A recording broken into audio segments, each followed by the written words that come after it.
Howdy, internet. Okay, so don't have a script for that one. This one just laying out the flow of my ideas for the new progression and kind of clarifying like the whole.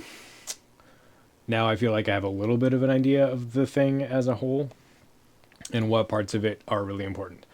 So the key idea is instead of running very fast down the tee pad and blasting past your brace. So I think of that as a framework of starting with the momentum that you're thinking, okay, I have to run fast in order to throw the disc fast because that's what the pros do. That's a super flawed approach. So the new approach is instead we're going to start from the end point and we're going to build an elite level throw from the end point. The end point is boom, this kind of a braced position. So the key point here is that the rear leg is, in line ish with the heel. So it's basically, it's not like I was thinking like this, but there's actually a little bit of space here, but it may drift forward. Doesn't matter. It's kind of sort of behind you, right? So this is where you start. This is where you learn how to keep your foot there and throw and understand that you can be balanced here. Without that rear leg being a counterweight, if you are doing Twirly Bird 2.0 and you throw hard, you will come up out of your hyzer lean. So Twirly Bird 2.0 fix is put this leg back there and throw that way. That idea mostly came from Chris Taylor. That's his stuff that he liked Tristan Tanner, and Tristan Tanner's rear leg does that. That position is necessary. The rear leg being behind you is necessary to brace properly into your front leg. So you start by teaching your body it's okay to do that. So you just throw from here. The cues for this are take your front foot, turn it about 30 degrees backwards, take your front knee, lock it like you were trying to do a hamstring stretch, take your front hip, push it towards the rear like you're actually literally stretching your hamstring. So like there I feel a hamstring stretch. That's the position you want to get comfortable with. That you don't want to try to hyperextend your knee, but you can push as long as you're pushing up, not slamming your knee into hyperextension for no reason. It's pretty safe on your knee.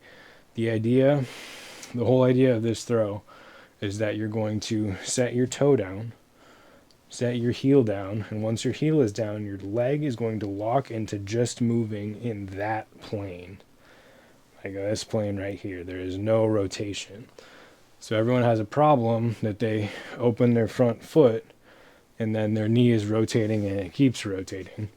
Or even if they set down right, their knee will immediately rotate. So you want to get the foot into linear mode where it just shifts without rotating as soon as you put it down.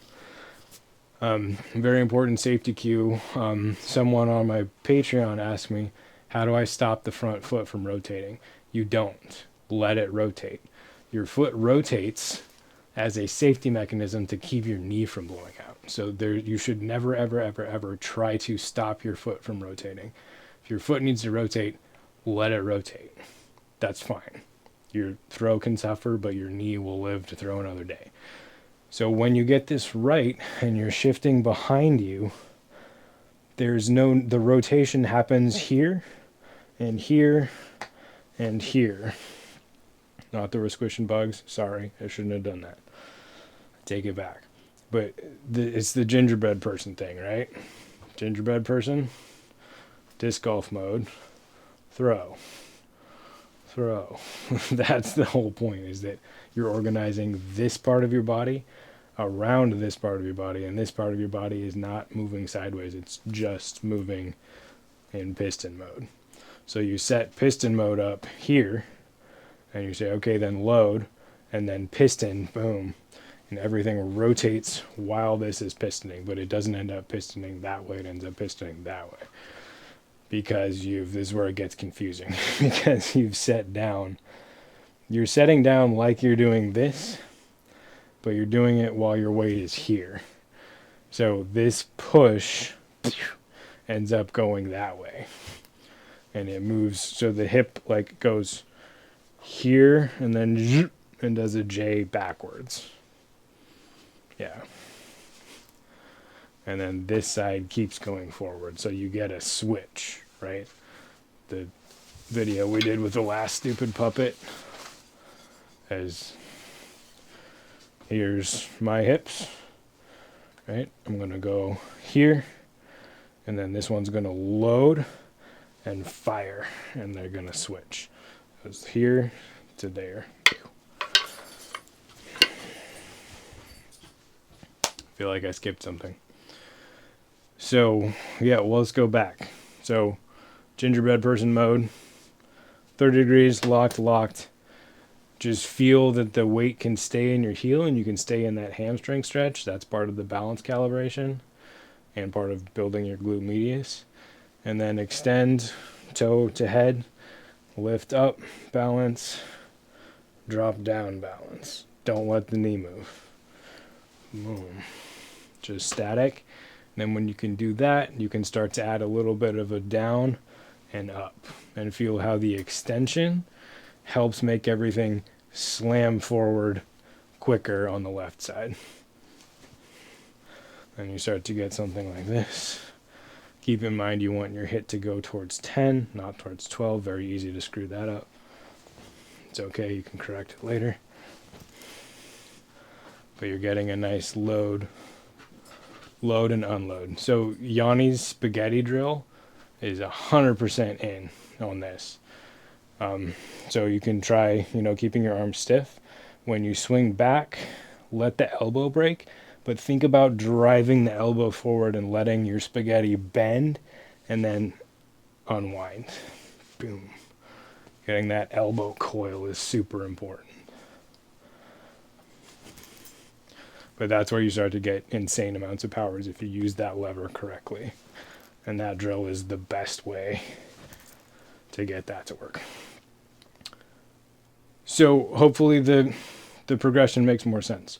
We're learning the end point in terms of hyzer balance, in terms of having the foot 30 degrees back and the hit at 10. And then we're learning the finish position of the knee and the foot and the hip, and that they're pressed backwards and everything else is folding under that. Once you have that a little bit, you can work a little bit on the compression and expansion in the front leg, and then you can add a little bit of that to the back by adding another step. And then you're going to go from your big toe pointed down to your pinky toe on the side and get some extension down. So now, like, it kind of feels like my hips are going to move from here that way. Boom. And that's going to make my ground contact. As my hips move back, my ground contact will move back also. And I'm going to internally rotate that foot. So the whole thing here, boom.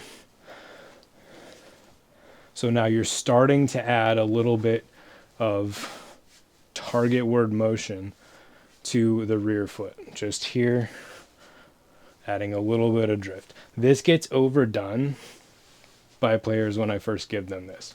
So they'll stand here and they'll go, and like, it's like that. I can't even do it as much as they do it. They'll throw the leg forward. This is not necessary. It should be a lot more passive than that, so it'll look more like that. You want everything to end in line.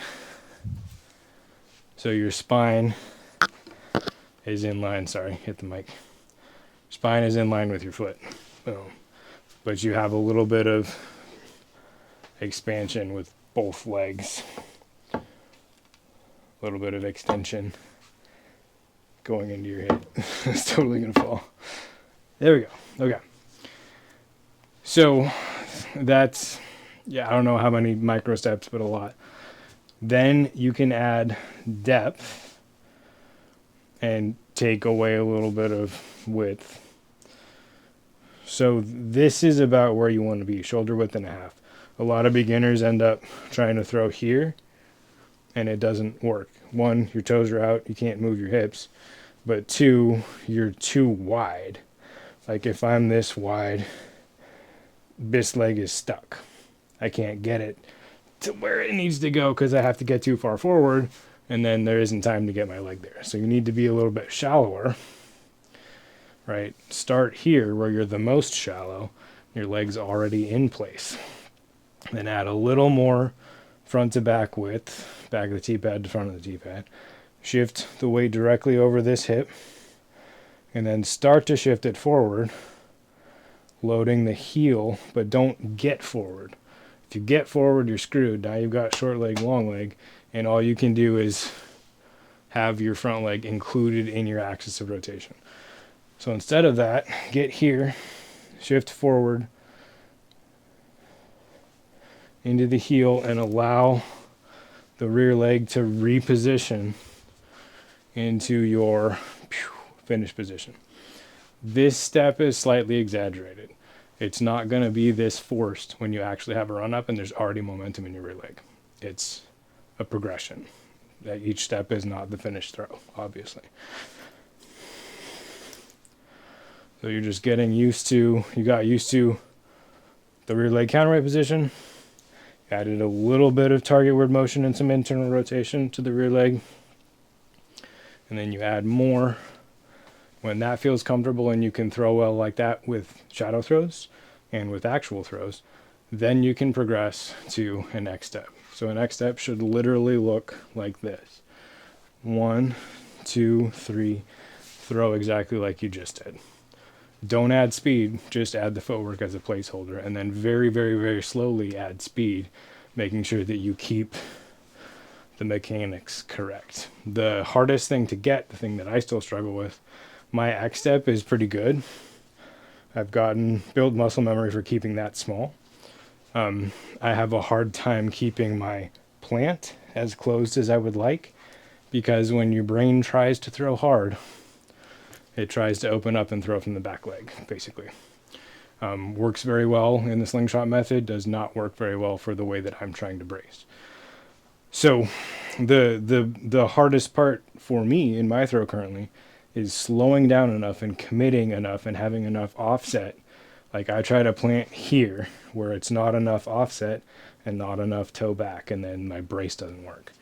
So I need to work on slowing down, so less walk-up speed, shorter, quicker X step, and committing to the idea of doing Luke Ghost's little scoop to get you actually behind, right, where you're shifting behind. But if you can commit to toe and then driving into the heel, then all of a sudden you're in the right position and your leg can actually do what it's supposed to do. But try to do this with as little arm as you can. You can have some spaghetti in there once you've got everything settled, but trying to throw with your arm, which is trying to throw for 99% of us, doesn't work, and it will stop you from learning the brace. So really just try to get the feel of doing everything with your hips. So an example, in the one leg drill from here, doing it with my hips would not look like this. This is doing it with my arm. I'm bouncing my arm in the back and then I'm pulling my arm forward. It looks really good. It feels really good. It feels really powerful. It makes my fingers hurt because there's blood going into it, but I'm not using my hips. So I'm practicing doing it wrong. So what I really want to do is try to just leave this here and then drop my hip. So I'm just going to go leave, drop, and see what happens. That's how you start learning the timing. It wasn't as powerful because I didn't add to it with my arm. But if you can really get that hip torque to happen correctly, and that's how you start to see, like the last one I just did, I put my hit at 10 a little bit. But the one before that, I put it at 12. And that wasn't, if you actually generate the power with your hips, you're aiming the hit with your hips. So I just did it the way it feels natural, and my hit is right here. It's horrible. So I have to close my front side even more and make my front leg motion and my rear leg internal rotation snappier so that my hit happens here. You're aiming that with your hips. So if I do it right, I added a little arm on that one. That's better. And these might not look great, but at least I'm getting the fling in the right direction. So play around with things like that. And the way to start is really here, where you're just lifting the hip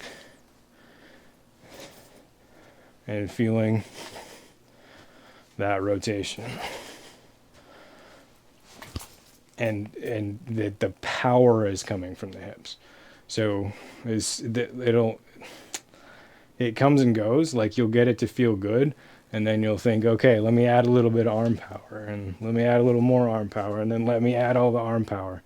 And then you forget the hips and you lose that attachment. So you always have to go back to the beginning and feel the power actually coming from the hips. And then when you start to get it, so go too far, right? Make it hips and then arm. And then you start to be able to like sync them up to where you're actually probably starting the shoulder turn and the hip turn at the same time, but there's perceived lag because your shoulders are turned farther back. So that's kind of the framework you should be in mentally when you're going through these drills. And they can get that nuance. Like, you can add every little piece and take every little piece out and just try to fix what's going wrong in your throw. But that's the idea. So start one leg, add more internal rotation, add more weight shift, but always coming back to this hyzer rear leg counterweight, internal rotation of the rear side, and keeping the leg locked at first. All right, so now you got a better framework for the drills. Good luck.